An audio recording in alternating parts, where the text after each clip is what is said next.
L'usine est une dangereuse et sa politique honteuse et Macron aussi. Collomb est un enfoiré.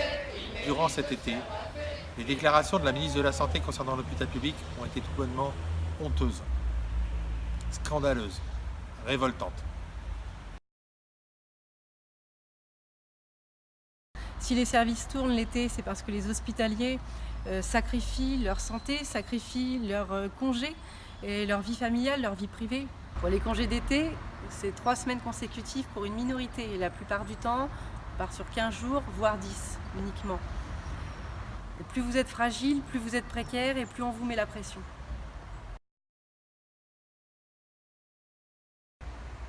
La majorité des hôpitaux ont été obligés de fermer des services, par manque de personnel, par manque de moyens.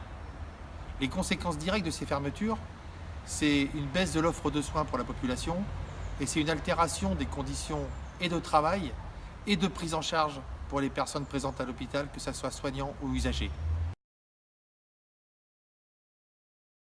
Le décret relatif à l'ordre infirmier est passé le 10 juillet 2018.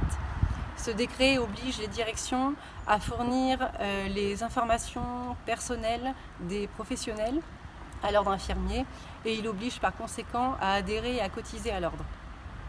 Ce décret, c'est purement un racket officiel dirigé contre les infirmiers et les infirmières.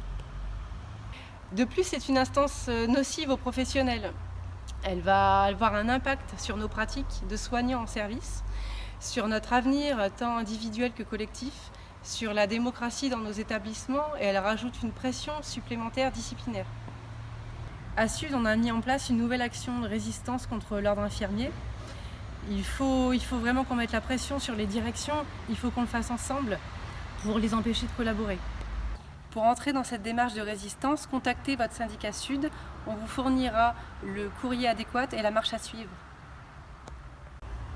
Même gratuit à Sud, l'ordre infirmier, on n'en veut pas.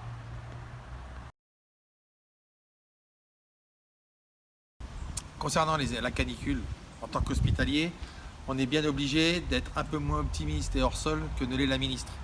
En effet, quand on aura les chiffres officiels, nous mesurerons combien, une fois de plus, le manque de moyens dans les hôpitaux a été nocif à la population durant cette période particulière.